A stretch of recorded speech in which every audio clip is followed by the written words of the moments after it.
जय सिया राम। जय सिया राम। संकट कटे मिटे सब पीड़ा, जो सुमिरे हनुमत बलबीरा।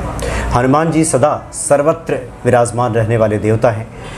नवरात्रि में हनुमान जी की पूजा करने के बाद जो फल है, भक्त को प्राप्त होने वाला फल वो दोगुना हो जाता है, यानी हनुमान जी की विशेष कृपा प्राप्त होती है। क्योंकि माता सीता ने यह आशीर्वाद दिया था कि अष्ट सिद्धि नौ निधि के दाता असवर दिन जानकी माता, और लक्ष्मी स्वरूपा माँ सीता जी की आराधना का यह नवरात्र चल ही रहा है, इसलिए हनुमान जी की पूजा का जो फल है वो बढ़ जाता है। इस विषय पे हम लोग बात करेंगे और इस वक्त हमारे सामने उपस्थित हैं पंडित लक्ष्मीकांत द्विवेदी जी। स्वागत है आपका पंडित जी। राम राम। राधे राधे। आप सभी से मेरी राधे राधे नम्र निवेदन है कि जो आपने हनुमान जी के अष्ट सिद्धि नव निधि के दाता असवर दीन जानकी माता जी, माता जानकी ने श्री हनुमान जी महाराज को वरदान दिया था। इसलिए जो नवरात्रि हैं ये माता रानी के ही शुभ दिन चल रहे हैं। और जो भी कोई भक्त भगवान हनुमान जी के दर पे आता है, जो भी कामना से यदि कोई भी कामना हो, उस कामना की अवश्य फल की पूर्ति होती, लेकिन नियम और संयम होना चाहिए। अच्छा। नियम क्या है कि जैसे हनुमान जी के मंदिर आने से पहले बढ़िया सुंदर स्नान ध्यान आदि करके मन को पवित्र करके केशवाय नमः, माधवाय नमः, श्री नारायणाय नमः, उस जल का 3 बार पान करके सुंदर बढ़िया स्नान करके वस्त्र धारण करके, लाल वस्त्र का विधान है। हनुमान जी को लाल ज़्यादा रंग पसंद है, इसलिए हनुमान जी की कामना करने के निमित्त लाल वस्त्र धारण करना चाहिए। और हनुमान जी के मूर्ति के समक्ष आकर के श्रद्धा के अभाव के कारण जो भी उनके पास उपलब्ध हो सके, सिंदूर और हनुमान जी के लिए लाल पुष्प हाथ में लेकर के, संकल्प लेकर के, थोड़ा जल लेकर के संकल्प करें कि इस भावना से महाराज हम आपकी आराधना कर रहे हैं। अच्छा। लगभग 41 दिन तक, या 41 दिन ना कर सके तो 9 दिवस के ही अंदर 41 पाठ करें। वो भी पाठ किसका होना चाहिए? हनुमान अष्टक का पाठ हो। अच्छा। जिस भी कामना के लिए, या फिर हनुमान से संबंधित कोई भी हनुमान जी के जैसे मंत्र हैं, उन मंत्रों को कम से कम लगभग 11,000 मंत्र का जप कर लें। उस मंत्र की फल प्राप्ति के हेतु फिर पूर्णाहुति के निमित्त नवम दिवस, जिस दिन माता रानी का श्री रामनवमी नवमी तिथि पड़ती है, नवमी तिथि को पूर्णाहुति होना चाहिए।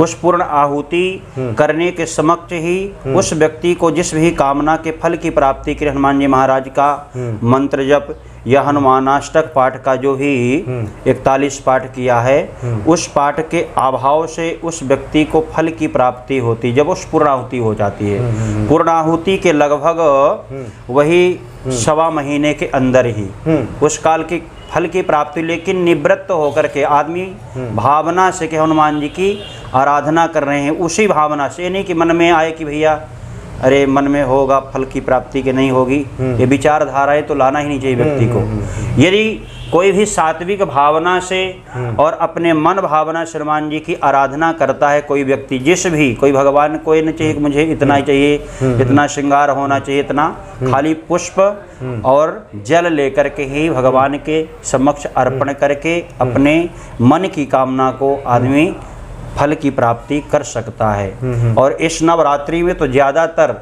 जो फल है उस फल का अनंत फल प्राप्त होता है। इस नवरात्रि के दिवस में ये माता सीता जी ने उनको वरदान दिया था, उस वरदान का फल इस नवरात्रि में हनुमान जी की आराधना करने से कई गुना फल व्यक्ति को मिलता है, बढ़ करके मिलता है। अच्छा पंडित जी, आपने बताया कि सबसे पहले नवरात्रि में व्यक्ति हनुमान जी के सामने उपस्थित हो जाए और जब दैनिक क्रिया है उसे निवृत्त होकर के स्नान आदि करके लाल वस्त्र पहन करके संकल्प ले, पहले संकल्प, और उसके बाद जो 41 दिन या फिर नौमी को आपने कहा कि उस दिन पूरा कर ले। जी जी जी। ये कितने पाठ पूरा कर ले? ये लगभग वही पाठ होंगे आपके 4 पाठ होंगे। 4 किसी दिन विषम संख्या में 5 पाठ कर लें, मतलब 41 पूर्ण करना है। 41 9 दिनों में 41 पाठ करना है हनुमान चालीसा का। हाँ। और 41 का विधान है, 41 के विधान है। और उसके बाद नौमी को जो आपने बताया उस पूर्णाहुति होनी चाहिए, पूर्णाहुति किया जाए। हाँ। तो उसके बाद आपने कहा कि आने वाले कुछ ही समय के बाद अगर श्रद्धा युक्त होकर के ये पाठ किया जाए तो व्यक्ति उस फल को प्राप्त होता है, उसको ये फल निश्चित तौर पे अवश्य अवश्य हनुमान जी महाराज उसकी मन की कामना और मनोवांछित फल की प्राप्ति अवश्य करते हैं। जी जी। ये हमारा देखा हुआ है।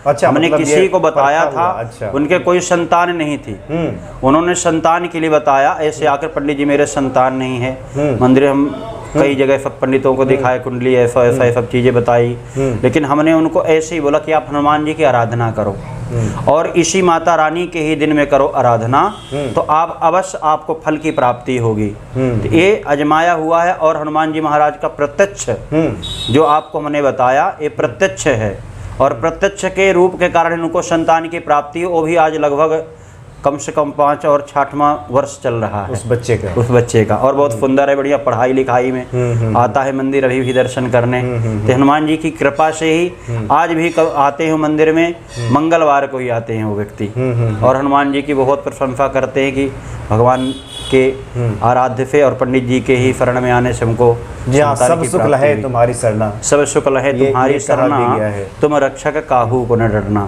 अच्छा पंडित जी, लोगों के मन में ये भी एक सवाल आता है कि जैसे आपने कहा कि 41 पाठ पूरा कर लेना है, जी जी जी, और आपने सब विधि विधान बता दिया, कुछ भगवान को अर्पित करने के लिए भी रहता है, क्या प्रसाद अर्पित करें और वो समय कौन सा है जिस समय देखे हनुमान जी महाराज के लिए समय तो जैसे सूर्योदय ही काल ज़्यादा सुनिश्चित माना गया, क्योंकि पूजा अर्चना के लिए सुबह ही होना चाहिए। अब आजकल व्यक्ति अपने नौकरी पेशा वाले लोग हैं तो कार्य से निवृत्त होकर के फिर सुंदर अपना शाम के ही संध्या समय भगवान की आराधना करने के निमित्त बढ़िया अपना नहा धो करके हाथ पैर धुलकर दूसरे वस्त्र धारण करके, क्योंकि वो वस्त्रों कहीं हम गए कहीं खाना पीना इधर उधर न पहनना ओढ़ना, तो उस वस्त्रों को निकाल करके दूसरे वस्त्र साफ सुथरे धारण करना चाहिए, चाहे भले वो पुराने हो नए, उससे मतलब नहीं है। उन वस्त्रों को धारण करके संध्या काल बढ़िया हनुमान जी के सामने एक तो घी का दीप जलाएं, घी का दीपक देवताओं के पूजन कर्म साक्षी होता है। दीप हम किस लिए इसलिए जलाते हैं कि साक्षी हम लोग तो चलो झूठ बोल देंगे, लेकिन भगवान के सामने जो हम दीप जलाते हैं, और भगवान तो हैं ही, वो तो परमपिता परमेश्वर तो जानते ही हैं, अग्नि साक्षी होती है, और साक्षी मान करके हम दीप प्रज्वलित करते हो भी घी का दीप होना चाहिए। घी का नहीं है तो फिर तिल का तेल हो, वही पूजन के कार्य में शुभ माना जाता है। और भगवान के सामने उस दीप को जला करके हाथ में संकल्प तो होना चाहिए। संकल्प मतलब ये होता है एड्रेस। यदि संकल्प आपका सही है तो आपका जो पत्रिका है, जो भी कोई लेटर है, तो वो सही जगह में पहुंचेगा। जब आपका एड्रेस ही सही नहीं है, संकल्प ही नहीं है, तो एड्रेस क्या मालूम कहाँ जाएगा। इसलिए भगवान के सामने 3 बार भगवान श्री विष्णु नाम का स्मरण करके ओम विष्णवे नमः, ओम विष्णवे नमः, विष्णवे नमः। जो भी सन चल रहा है, संवत चल रहा है, पक्ष तिथि बार नक्षत्र, हमारा जो नाम है गोत्र है, इस कामना से इस उद्देश्य महाराज आपकी हम आराधना कर रहे हैं। इस आराधना की हमारी जल्द से जल्द प्राप्ति हो, इस कामना से हम आपकी पूजन और आपका हम मैं भक्त हूँ, अब अनजान हूँ, मैं तो कुछ जानता नहीं महाराज, जैसे भी हो रहा भगवान के सामने अर्पण कर, चाहे 1 रुपये या पुष्प या जल, कुछ न कुछ, और भगवान की जो भी संबंधित हो, भगवान के हितार्थ जो भी बने। हनुमान चालीसा में इतने सुंदर सुंदर शब्द हैं कि कोई भी हनुमान चालीसा का दिया जो फतवार पाठ कर कोई, छूट ही बंधे महासुख होई। हनुमान जी के चालीसा का जो 108 पाठ कर लेता है तो उसको तो जो भी कष्ट है, बंधन है, उनसे सबकी निवृत्ति हो जाती, इतना तक है। लेकिन हनुमान चालीसा तो छोटा ही है, कर ही सकते व्यक्ति। यदि ना कर सके तो 5 पाठ कर लें, अपना नियम बांध ले, भैया हमको इतने दिन के अंदर इतने पाठ को संपूर्ण करना है। उस कामना से तो मन की वांछित फल की प्राप्ति होती है। जी जी जी पंडित जी, बहुत अच्छी आपने बातें बताई। और वैसे भी नवरात्रि में जहाँ कहीं भी माता की पूजा होती है या जहाँ पे देवी प्रतिमा स्थापित की जाती है, वहाँ हनुमान जी अग्र सबसे आगे खड़े नज़र भी आते हैं। और इसीलिए इस नवरात्रि में भगवान हनुमान जी की आराधना का जो फल है वो कई गुना बढ़ जाता है। 2 गुना, हम तो 2 गुना ही समझते थे, लेकिन पंडित जी ने बताया कई गुना वो फल अनंत प्राप्त होता है। अनंत अनंत गुना वो जो फल है वो प्राप्त होता है। कोई फल का गिनती ही नहीं है। जी जी जी पंडित जी बहुत अच्छी आपने जानकारी दी और हम चाहेंगे कि आगे भी जी। हनुमान जी के बारे में ऐसा ही नई जानकारी, चूँकि ये जो जिस पाठ के बारे में पंडित जी ने बताया वो स्पष्ट करें कि 41 दिनों का नहीं 41 पाठ है। और पंडित जी एक और आखिरी बता दीजिए कि जैसे मान लीजिए कि द्वितीया या तृतीया तिथि हो गई हो, अब कोई इस प्रोग्राम को देख रहा हो और अब से शुरू करना चाहे तो इस हिसाब से वो क्या करे, गिनती बढ़ा ले, कैसे करे? उस हिसाब से विषम संख्या होनी चाहिए, कम से कम सप्तम पाठ हो जाए एक दिन में, 7 पाठ या फिर 11 पाठ कर लें एक दिन में, या फिर 9 पाठ कर लें। उसी हिसाब से जो भी पाठ बाकी रहे शेष, फिर उसी हिसाब से अगले दिन से अपनी प्रक्रिया काउंट करके फिर उतनी बढ़ा लें उसमें।